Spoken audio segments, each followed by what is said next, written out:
So LG C3 EVO series was one of the best 4K OLED TVs last year. But after using it for 12 straight months, does it still live up to its hype? And should you consider it in 2025? Let's find out.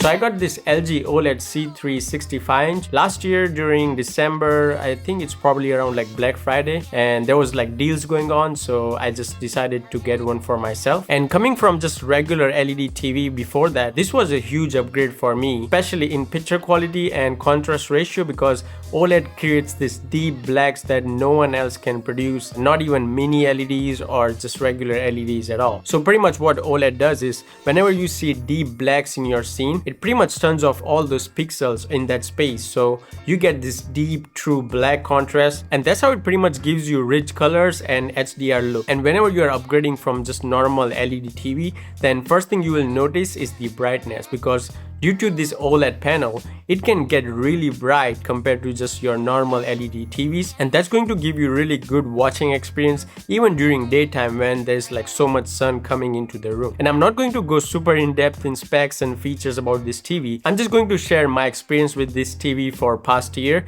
so you can decide if you want to get it or not. In terms of picture quality, it has both Dolby Vision and HDR support. So anything that you watch supports either of those, then your viewing experience is going to be way better. So when I first got this TV, I was pretty much using Dolby Vision on my Apple TV 4K, but recently I've switched this to HDR, and for some reason I'm just liking HDR10 better than Dolby Vision, because it just gives me like really high dynamic range, hence HDR. Now whenever you get new TVs, especially OLEDs, then it will come with variable refresh rate, and that might also create these stuttering issues whenever you're watching something. So they also have this filmmaker mode that you can turn on in settings, and that way you can watch all of your content exactly how directors intended. So let's say if something is made in 24 FPS, then your TV will play that content in 24 FPS instead of changing it to variable refresh rate. And I've also heard a lot of OLED burning risk concerns from a lot of people, but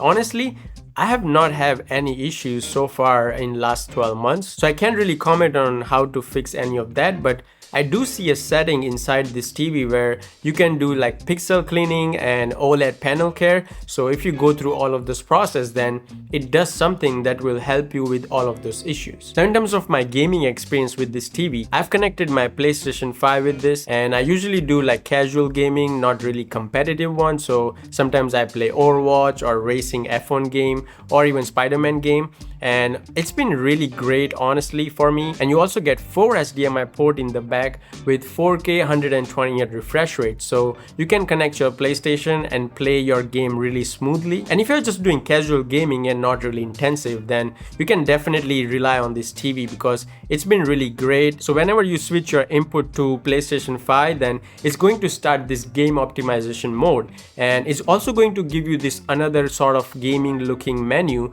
where you can change like FPS, how smooth it runs, variable refresh rate, all of those settings that will help you play your game really smoothly. Now let's talk about my experience with the streaming side, and it has this inbuilt software called WebOS where you can find pretty much all the streaming apps that you need. So you don't have to buy these streaming products separately, but I usually run my own Apple TV 4K as you can see in the back, but you don't have to because WebOS is pretty much capable of everything that you will throw at it. And in terms of user experience, I would say it's pretty decent, and if I compare to Apple TV 4K, then definitely it's not at the same level. But if you don't use Apple TV and just use WebOS separately, then I think you will be good. And time to time, LG also sends a lot of updates to this TV, so you don't have to feel like, oh, I have to get new TV in order to get this new feature, because they usually add all the new features that they are working on it. The only thing that I actually didn't like too much was this remote, because not that anything is wrong with remote, but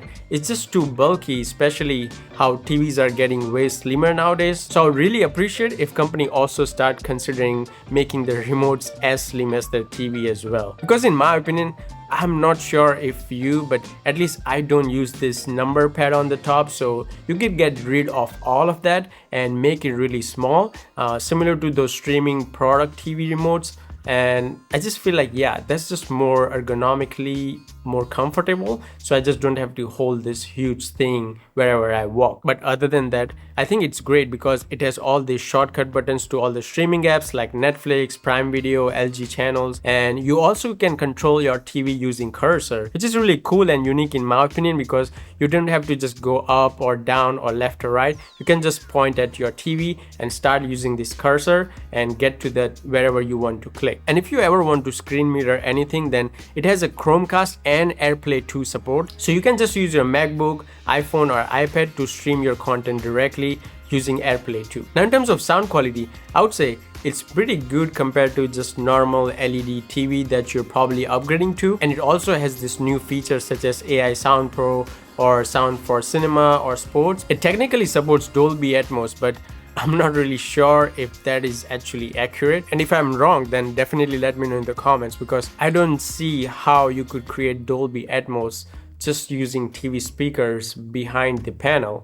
I just don't get it. And if you're getting a new soundbar, then it's going to have a eARC support, and you don't have to worry about that because this TV also has a eARC SDMI, so you can control your soundbar just using your LG remote. That way you don't have to carry multiple of remotes as well. Now you might have questioned that is it really reliable after long-term use? I would say yes. And so far I don't have any issues like OLED burning or any dead pixels, and so far that's been great. And that was actually one of the reasons why I went with LG instead of any other panels, because getting just a good OLED panel from get-go would help you way more, because if you get some of the other companies OLED who don't really know what they are doing and it's going to be cheaper for you, but it's going to give you a lot of issues in the long run.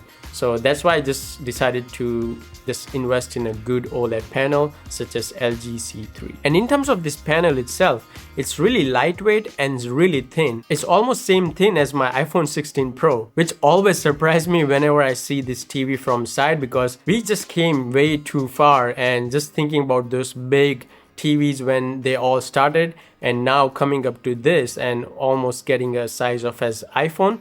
It's just ridiculous how far we came in this technology. And it also comes with this really heavy aluminum stand on the bottom, so you don't have to put it on the wall.